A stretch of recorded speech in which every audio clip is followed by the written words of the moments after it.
What's up guys, berjumpa lagi bersama Mimin di channel kesayangan kita. Dimana lagi kalau bukan di channel Dunia Shinobi Official. Pada video kali ini kita akan membahas request tentang jurus terlarang yang menyebabkan kematian. Jurus ninja adalah aspek penting dalam cerita Naruto sampai Boruto karena jurus sangat penting untuk dikuasai seorang shinobi. Dari awal cerita berjalan telah ada banyak sekali jurus yang diperlihatkan. Ada jurus-jurus tertentu yang terlarang karena bisa membuat penggunanya mati. 1. Shiki Fujin. Shiki Fujin adalah salah satu jurus hebat dan sangat berbahaya yang membuat si pengguna jurus bisa memanggil dewa kematian dari alam lain. Shiki Fujin termasuk dalam teknik penyegelan karena dewa kematian yang dipanggil akan menyegel jiwa musuh.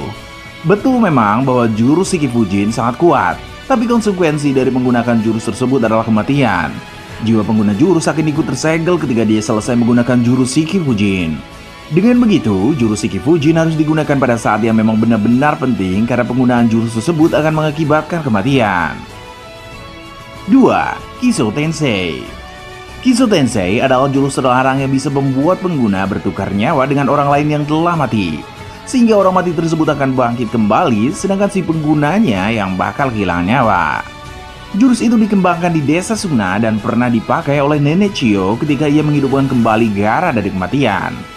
Sebelumnya, Gaara telah tewas karena dia kalah saat bertarung melawan Deidara. Kemudian biju dari dalam tubuh Gaara dikeluarkan oleh Akatsuki, di mana hal tersebut membuat Gaara mati. Dalam menggunakan Kiso Tensei diperlukan banyak cakra, tapi saat hendak memakai jurus tersebut, cakra Nenek Chiyo tidak cukup, sehingga dia meminta bantuan kepada Naruto. Walau Naruto terlibat dalam membantu penggunaan Kiso Tensei, tapi tetap saja Nenek Chiyo sebagai pengguna jurus yang terkena dampaknya sehingga ia langsung tewas usai membangkitkan Gaara. 3. Rinne Tensei. Rinne Tensei adalah salah satu jurus terlarang yang bisa digunakan untuk membuat orang mati hidup kembali, tapi sebagai gantinya si pengguna jurus yang akan mati. Kemampuan Rinne Tensei dimiliki oleh orang-orang dengan kekuatan materi kudo, yaitu Dojutsu Rinnegan. Penggunaan Rinne Tensei pertama kali diperlihatkan oleh Nagato Uzumaki ketika dia menghidupkan orang-orang yang telah mati di desa Konoha akibat penyerangan Pain. Saat itu, siapa saja yang tewas dalam penyerangan Pain bangkit kembali. Kemudian Nagato tewas setelah dia memakai teknik tersebut. Pernah juga ada kejadian di mana pengguna Rinne Tensei tidak mati setelah membangkitkan orang lain, yaitu pada saat Obito ujian membangkitkan Madara dalam Perang Dunia Shinobi keempat. Namun hal tersebut karena saat itu Zetsu hitam menempel di tubuh Obito, yang mana kalau tak ada Zetsu hitam di tubuhnya, kemungkinan besar Obito akan mati juga. Ada pula perbedaan antara Rinne Tensei yang Obito gunakan dengan Nagato, yaitu Nagato membangkitkan banyak orang, juga memanggil Raja Neraka yang mengeluarkan jiwa-jiwa orang dari dalam mulutnya, kemudian orang-orang tersebut bangkit dari kematian. Sedangkan Obito tidak seperti itu saat dia memakai Rinne Tensei, dan orang-orang yang Obito bangkitkan pun hanya satu saja. Berbeda dengan Edo Tensei, orang-orang yang bangkit dengan Rinne Tensei akan hidup kembali dengan normal seperti Kakashi Hatake. Sedangkan orang-orang yang bangkit dengan Edo Tensei akan menjadi abadi apabila jurus tersebut tidak dihentikan. 4. Ryume Tensei. Ryume Tensei adalah teknik Kekkei Genkai yang berasal dari klan seorang perempuan bernama Ryuzetsu, di mana jurus tersebut mampu membangkitkan orang mati sama halnya dengan Rinne Tensei dan Kiso Tensei. Ryume Tensei pun akan merenggut nyawa pengguna sebagai ganti karena menghidupkan kembali orang lain. Jurus tersebut diperlihatkan dalam movie Naruto Shippuden Blood Prison atau movie yang kelima, di mana Ryuzetsu membangkitkan Naruto. Saat mulai menggunakan Ryume Tensei, tubuh Ryuzetsu diselimuti oleh cahaya berwarna putih, kemudian dia mencium Naruto dengan tujuan untuk mentransfer energi kehidupan dari dirinya kepada Naruto. 5. Shisakugutsu. Shisakugutsu merupakan jurus terlarang yang dikembangkan oleh Orochimaru pada masa lalu, di mana jurus tersebut dapat membuat seseorang yang masih hidup digabungkan dengan orang yang telah mati seperti apa yang terjadi kepada Arashi. Dengan begitu, Arashi memang menjadi semakin kuat karena bisa mengendalikan dua orang mati yang tergabung di tubuhnya. Tapi, dia pun beberapa kali kehilangan kesadarannya. Pada saat dua orang mati yang tergabung di tubuh Arashi telah berhasil dikalahkan sehingga terpisah dari tubuhnya, Arashi harus tewas karena ditarik oleh dua orang tersebut agar mereka bisa kembali bersatu, tapi pada akhirnya mereka tertimpa reruntuhan dan mati. 6. Chakra no Ito. Chakra no Ito adalah jurus terlarang yang hebat sekaligus berbahaya yang dibuat oleh klan Fuma, di mana pengguna jurus tersebut akan memunculkan benang cakra yang bisa mengikat jantung dirinya dan musuhnya. Sama seperti yang diperlihatkan oleh Kagero Fuma ketika menggunakan teknik tersebut kepada Naruto. Jurus itu sangat berbahaya karena begitu benang cakra berhasil menghubungkan jantung pengguna dan jantung musuh, maka musuh bisa mati ketika si pengguna jurus itu mati.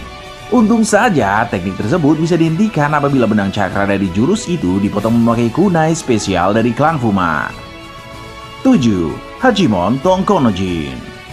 Hachimon Tongko no Jin adalah kemampuan hebat dari teknik taijutsu tingkat tinggi yang pernah diperlihatkan oleh Guy ketika melawan Madara dalam Perang Dunia Shinobi keempat. Saat memakai kemampuan tersebut, tubuh Guy diselimuti oleh uap berwarna merah. Pada saat menggunakan Hachimon Tongko no Jin, maka Guy telah membuka gerbang ke-8 sehingga kekuatan dan kecepatan yang dia miliki meningkat dengan sangat signifikan karena jantung terpompa secara maksimal. Bahkan saat menggunakan kemampuan itu, Guy mampu mendesak Madara dan Madara mengakui Guy sebagai yang terkuat. Namun, jurus yang sangat hebat itu juga memiliki konsekuensi besar karena akan membuat pengguna jurus tewas. Untung saja Guy ditolong oleh Naruto, makanya Guy masih hidup sampai saat ini walaupun menjadi cacat. Dulu, jauh sebelum Guy menggunakan kemampuan itu, Dai pernah memakainya saat menolong Guy dan teman-temannya dari para ninja pendekar pedang Kirigakure. 8. Tengai Sensei. Tengai Sensei adalah jurus terlarang yang dimiliki oleh Madara Uchiha, di mana Madara pernah memakai jurus itu dalam Perang Dunia Shinobi keempat ketika dia dibangkitkan dengan Edo Tensei oleh Kabuto. Untuk menggunakan jurus tersebut, Madara membentuk segel tangan bersama dengan Susanoo. Kemudian dari langit muncul meteor besar yang siap menghantam ke tanah. Apabila meteor yang jatuh berhasil dihentikan, maka akan ada meteor kedua yang turun untuk mendorong meteor pertama. Mengingat meteor yang jatuh berukuran sangat besar, maka resiko dari penggunaan Tengai Sensei adalah dampak dari meteor bisa juga mengenai si pengguna jurus, di mana itu sangat membahayakan nyawanya. Namun tentu saja Madara tidak ragu menggunakan Tengai Sensei karena pada waktu itu dia sedang bangkit dengan Edo Tensei, sehingga ketika tubuhnya hancur terkena dampak meteor maka dia akan segera hidup kembali. 9. Urashi Shofuin. Urashi Shofuin adalah salah satu teknik penyegelan yang sangat kuat yang juga termasuk dalam jurus terlarang. Urashi Shofuin pernah diperlihatkan ketika Danzo Shimura menggunakan jurus tersebut dengan tujuan menghabisi Sasuke dan Madara Uchiha palsu alias Obito. Tapi sayang, upaya Danzo sia-sia karena mereka berdua berhasil lolos. Ketika menggunakan Urashi Shofuin, pada bagian dada dan perut Danzo akan muncul semacam segel, kemudian tercipta bola hitam besar yang akan menewaskan siapa saja yang terjebak di sana. Karena Sasuke dan Obito berhasil selamat, maka hanya Danzo yang tewas sesuai menggunakan jurus hebat tersebut. 10. Mode Baryon. Mode Baryon adalah kemampuan terakhir dan terkuat yang Naruto miliki. Menurut perkataan Kurama, mode Baryon sangat jauh berbeda dari teknik Naruto yang lain seperti mode Kurama atau mode Sennin. Dalam mode Baryon, cakra Naruto dan cakra Kurama akan berfungsi sebagai inti dan menghasilkan tipe energi yang baru, yang mana cakra mereka berdua akan terus terpakai sebagai bahan dasar energi yang baru tersebut. Dalam mode itu, Naruto mengalami peningkatan kekuatan dan kecepatan yang luar biasa, sehingga Naruto bisa mendesak Shiki Otsutsuki untuk beberapa saat. Saat menggunakan kemampuan tersebut, tubuh Naruto akan diselimuti cakra dan dari bagian belakang tubuhnya timbul 9 ekor dari cakra. Kekuatan serangan, refleks gerakan, sebagai kecepatan Naruto menjadi luar biasa sehingga Naruto bisa menyerang, menghindar, dan bertahan dengan sangat baik dalam mode Baryon. Bahkan, kemampuan Ishiki yang bisa memunculkan benda-benda seperti balok-balok atau tongkat hitam menjadi tak berguna karena bisa Naruto atasi dengan mudah.